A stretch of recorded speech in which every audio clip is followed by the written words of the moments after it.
Po, isang mapagpalang araw po sa inyong lahat mga madam sir, mga boss, mga lods, mga lodi. So another property for sale na naman po yung ipapakita po namin sa inyo dito po sa aming hometown sa bayan po ng Quiapo, at meron po itong sukat na 1.3 hectare po. So ayan po mga boss, ito na po yung property na ibinibenta. Naka along cemented road po yung tapat po ng property. Ayan.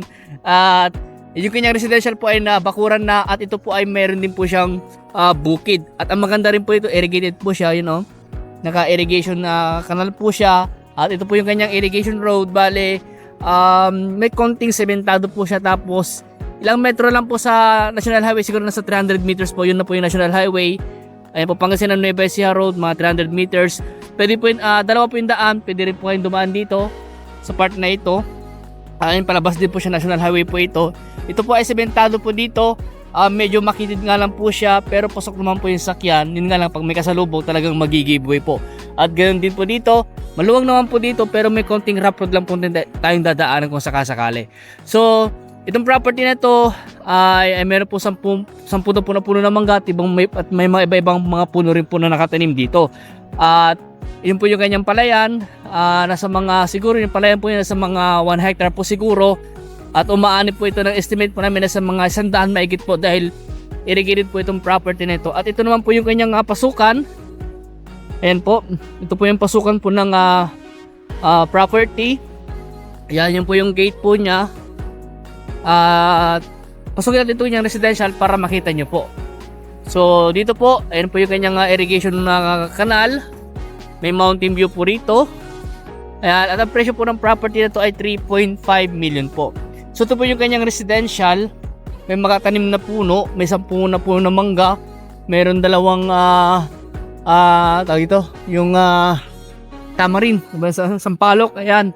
So at maganda po dito, tahimik, malamig. At doon sa bandaron po ay kabahayan naman po niya sa Bandarian. Kabahayan naman. At meron po siyang deep well. Ayan po yung deep well po niya. Source of water din po. Para sa panligo, pang-igib, panlaba. Pero pag iinumin ay magpapaano na lang po kayo. Refill station na lang po kayo. So ito po yung kanyang residential po. Bale, kailangan po talagang isaayos din. Dahil may dahil ito po inabandona na. At bro, ito po ay titled property. Titled property. At ito nga po yung kanyang bahay na abandona na. Ipapasaayos na lang kung sakasakali. Ayun po, meron siyang isang kwarto. Ay, kubo lang, kubo na bahay. Kala ko nga kanina simbahan.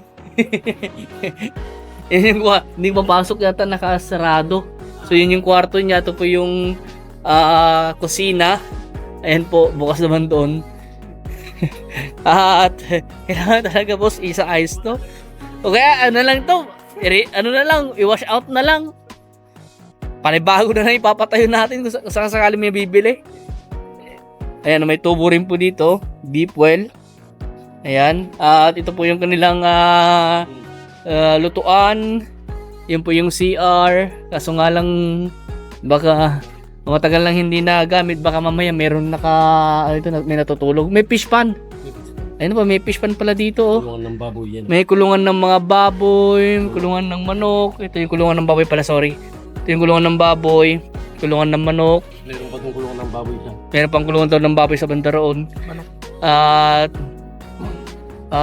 ito yung ibang part. Okay, so ito siguro yung ano nila, yung bodega. So may kulungan din sa bandaron ng baboy. Ito yung kulungan ng manok. Yun po yung fish pan po nila. Okay, so boss, punta natin sa bandaron na. Kaya mo?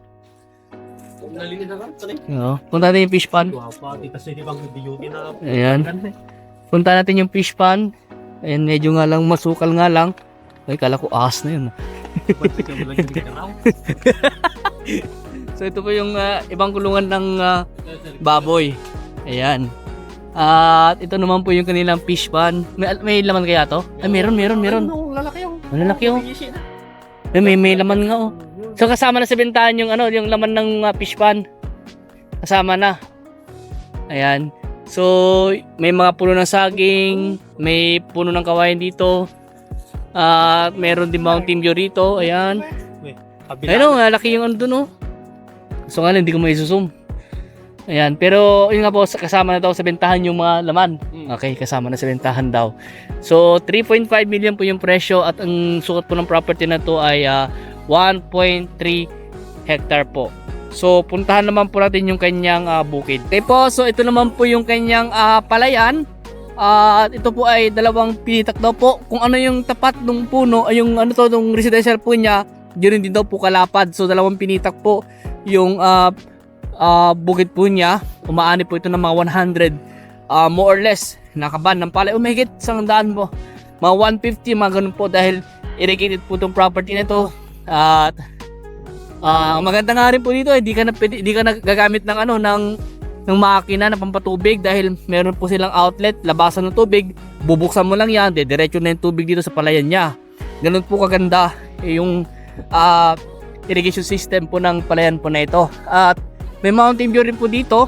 At maganda rin po dito ay lang po yung palengke. Pwede naman sa may irrigation.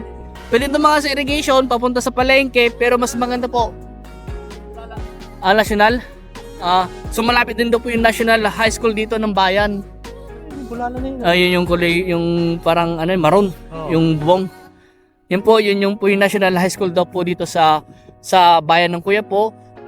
Malapit na po doon yung palengke. Kung ito yung mga tower po na yun, yun na po yung palengke. Marami siyang daan. Marami po siyang daan. Pwede kang dumaan papuntang town proper dito.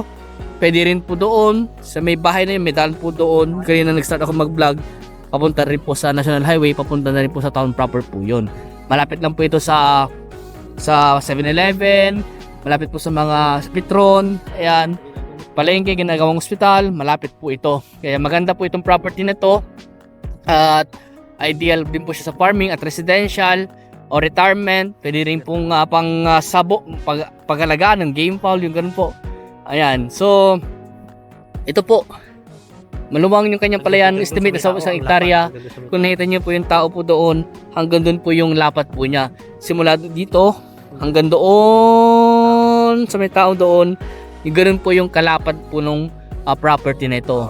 1.3 hectare na irrigated po siya na farm lot, na magandang residential, nakadikit po sa kalsada, sementado, at meron po siyang papasokan na ayun nga po sa may irrigation ano po niya kanal, meron po siyang papasokan, may gate na rin po, naka fully fence po yung kanyang residential, at isa sa ayos na lang. Ayan. So ito, may mountain view rin po dito, yung Mount Balungaw at Mount Bulaylay. So, ganun po kaganda itong property na ito mga boss, mga sir. Baka naghahanap po kayo ng ganito, ay i-grab nyo na po habang available pa po. Kung sakaling hindi na po available, sasabihin naman po namin sa comment section, o kung tatawag po kayo, ay kung tinanong nyo po kung available pa, sasagutin po namin kayo kung available pa or hindi na. Ayan. So, tingnan nyo po kung gaano kaganda yung kanyang residential. Maraming mga puno, may mga mangga, may mga saging, may kawayan, may ipil, may sampalok. Ayan, may rest house. Ayan, may kulungan ng baboy, may kulungan ng manok. Ayan. So, ang boundary naman po niya hanggang dun po sa may hindi pa naani. Yun na daw po yung boundary ng property na ito. Kaya sa mga naghahanap po dyan ng residential farm lot na pwede nyo pwedeng farm resort, or pwedeng gawin po ninyong pang investment nyo lang o retirement, baka ito na po yung hinahanap nyo po. Okay, ulitin ko po, ito po ay 1.3 hectares po. Ayan. Kaya kung gusto nyo mag-viewing, mag-schedule lang po kayo para masamahan po namin kayo dito sa property. At sa mga bago pa lang sa aking YouTube channel, paki-follow nyo po ako, pa-subscribe sa aking sa Facebook ko, paki-follow nyo po ako, and then sa YouTube po, pa-subscribe po ako. Ayan. So hanggang dito po muna. So maraming salamat po, and God bless po sa ating lahat.